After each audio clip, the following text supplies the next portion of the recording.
Bismillahirrahmanirrahim. Assalamualaikum warahmatullahi wabarakatuh. Perkenalkan nama saya Fadila Rizalina dengan NIM 111. Di sini saya akan menjelaskan eh, jurnal penyesuaian, lalu neraca lajur, dan juga laporan keuangan untuk perusahaan jasa konsultan Felicia. Di sini bertujuan untuk memenuhi UAS mata kuliah pengantar akuntansi perusahaan jasa yang diampu oleh Ibu Neng Asia SE.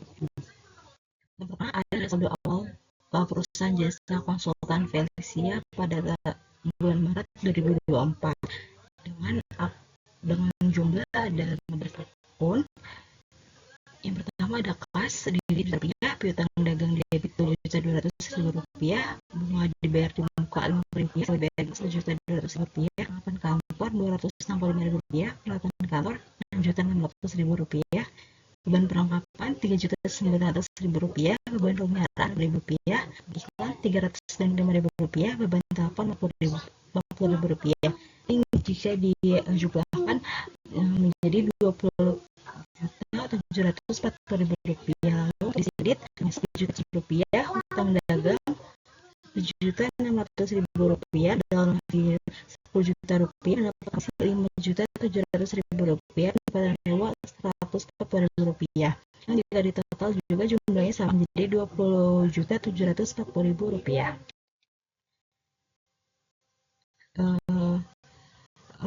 Perusahaan ini mulai beroperasi pada tahun 2024 dan membuat jurnal penyesuaian setiap akhir bulan. Informasi pengumpulan jurnal penyesuaian pada tanggal 31 Maret 2024. Yang pertama ada harga perolehan pada akhir bulan Rp100.000 dan kalau awal bulan sebesar Rp260.000. Maka jurnalnya itu berlaku pada perlengkapan. Rp30.000 ini didapatkan dari saldo awal dikurangi sisa Rp100.000 dikurangi Rp130.000 akan menjadi Rp130.000. Selanjutnya biaya gaji bulan Maret yang dibayar berjumlah Rp600.000, maka jurnalnya mobil gaji bertambah di sebelah debit sebesar Rp600.000, pada utang gaji bertambah di sebelah kredit sebesar Rp600.000. Lalu untuk kantor sebulan Rp400.000, perusahaan penjelasan tersebut dilakukan sekaligus pada tanggal 1 Maret, yaitu sebesar Rp1 juta. Maka jurnalnya menggunakan pendekatan neraca, yaitu beban sewa bertambah di sebelah debit sebesar Rp400.000, pada sewa dibayar di muka berkurang di sebelah kredit sebesar Rp400.000. Peralatan kantor diberi peralatan ini akan mempunyai umur ekonomi 10 tahun dan tidak mempunyai nilai residu. Nanti kita perlu melakukan perhitungan depresiasi atau penyusutan. Harga perolehan dikurangi residu dibagi umur ekonomis. Peralatan kantor ini tidak memiliki nilai residu, maka dilakukan umur ekonomis Rp600.000 dibagi 10 tahun, jadi Rp660.000. Tapi pada hal ini kita membuatnya per bulan. Rp660.000 dibagi 12 sama dengan Rp55.000. Dilakukan penyusutan peralatan ambil debit sebesar Rp55.000, ada akumulasi penyusutan peralatan bertambah sebelah kredit sebesar Rp55.000. Untuk modal dari muka yang harus diakui sebagai biaya muka pada bulan ini sebesar Rp25.000, beban bunga bertambah sebelah debit sebesar Rp25.000, pada utang bunga bertambah sebesar Rp40.000.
Nah, untuk selanjutnya setelah tadi membuat jurnal penyesuaian, langkah selanjutnya adalah untuk memasukkan ke dalam neraca ledger yang terdiri dari 10 kolom. Nah, untuk saldo pada daftar saldo penyesuaian, ini didapat dari neraca saldo sebelum penyesuaian yang ada pada di awal periode.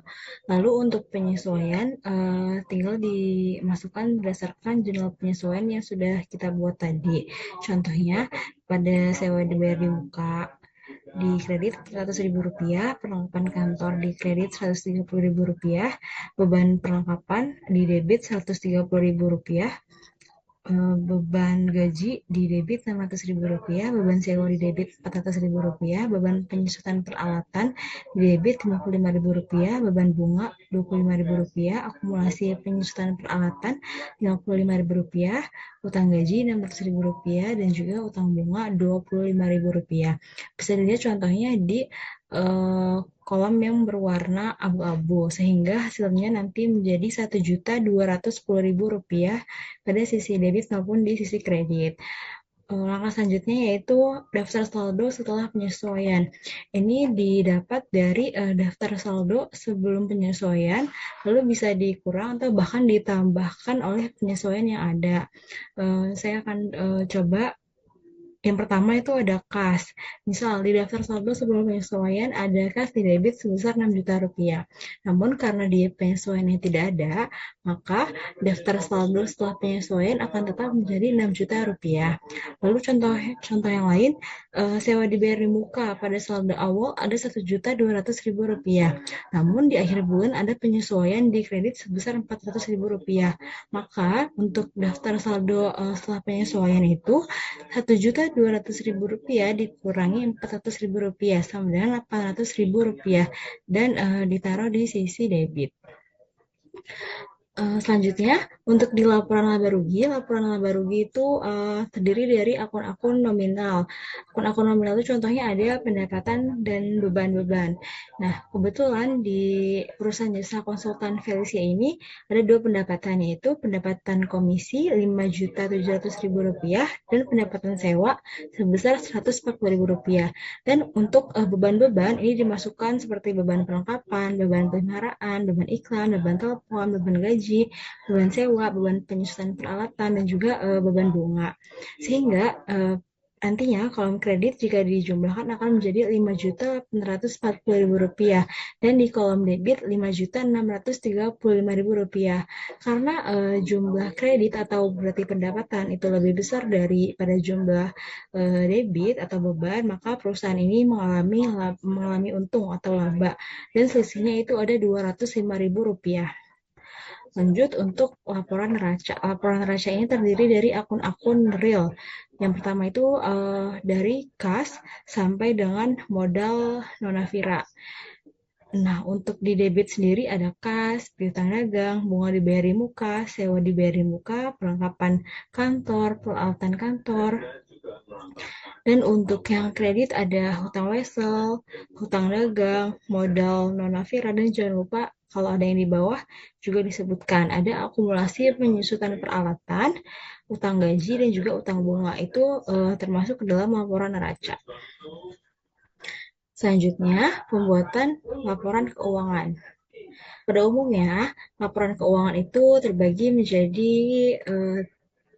5. Yang pertama adalah laporan laba rugi, laporan perubahan ekuitas, laporan neraca atau posisi keuangan, laporan arus kas, dan yang terakhir ada catatan atas laporan keuangan. Namun karena ini perusahaan jasa, jadi kita membuat hanya 3 jenis laporan. Yang pertama adalah laporan laba rugi. Laporan laba rugi ini seperti sebelumnya terdiri dari akun pendapatan dan juga akun beban-beban. Nah, untuk pendapatan ini totalnya ada Rp5.840.000 dan untuk total beban seluruhnya ada Rp5.635.000. Maka selisihnya yaitu laba bersih sebesar Rp205.000. Lalu yang kedua ada laporan perubahan ekuitas atau bisa disebut juga dengan laporan perubahan modal. Nah, ini yang pertama ada modal Nonavira pada tanggal 1 Maret 2024. Ini didapatkan dari neraca saldo yang awal yaitu sebesar 10 juta rupiah. Lalu untuk laba bersih itu didapatkan dari laporan laba rugi sebesar 205.000 rupiah. Karena dikarenakan perusahaan ini tidak memiliki PRIV, maka dikosongkan. Lalu modal Nonavira pada tanggal 1 Maret ditambah dengan laba bersih, maka hasilnya akan menjadi 10.205.000 rupiah pada modal akhir. Lalu untuk laporan posisi keuangan mempunyai nama lain yaitu laporan neraca. Nah, ini terdiri dari aset, liabilitas, dan ekuitas. Yang pertama untuk aset sendiri itu terdiri dari aset lancar ataupun aset tetap. Contoh dari aset lancar itu ada kas, piutang dagang, bunga dibayar di muka, sewa dibayar di muka, dan perlengkapan kantor. Sehingga total aset lancar itu menjadi Rp9.185.000. Dan untuk aset tetap itu ada seperti peralatan dan juga akumulasi penyusutan peralatan. Sehingga totalnya menjadi Rp6.545.000. Maka total untuk aset lancar ditambah dengan aset tetap yaitu Rp15.730.000. Selanjutnya ada liabilitas dan ekuitas. Liabilitas itu nama lainnya adalah hutang. Nah, di perusahaan jasa konsultan Felicia ini kebetulan utang jangka pendek ada 4. Yang pertama ada hutang wesel, hutang dagang, hutang gaji, dan juga hutang bunga. Sehingga total liabilitas atau utangnya menjadi Rp5.525.000. Dan untuk ekuitas atau modal Nonavira di akhir bulan Maret itu ada Rp10.205.000. Maka untuk total dari liabilitas dan ekuitas yaitu menjadi Rp15.730.000. Untuk laporan posisi keuangan atau neraca antara jumlah aset dan juga liabilitas serta ekuitas harus balance atau sama. Selanjutnya yang terakhir ada jurnal penutup. Nah, jurnal penutup ini yang harus ditutup, jurnal-jurnal yang harus ditutup pada periode ini adalah yang pertama ada pendapatan. Nah, ini dijumlahkan dari seluruh pendapatan yang ada, yaitu sebesar Rp5.840.000 di sebelah debit, dan pada sisi kredit ada ikhtisar laba rugi sebesar Rp5.840.000. Dan untuk penutupan akun yang kedua yaitu menutup akun beban. Nah, di sini ikhtisar laba rugi di sebelah debit sebesar Rp5.635.000. Dan untuk beban-beban semuanya dimasukkan ke dalam sisi kredit. Selanjutnya menutup akun modal atau akun laba. Maka jurnalnya yaitu ikhtisar laba rugi bertambah di sebelah debit sebesar Rp10.205.000. Dan untuk modal Nonavira berkurang di sebelah kredit sebesar Rp10.205.000. Sekian penjelasan dari saya, kurang lebihnya mohon maaf. Assalamualaikum warahmatullahi wabarakatuh.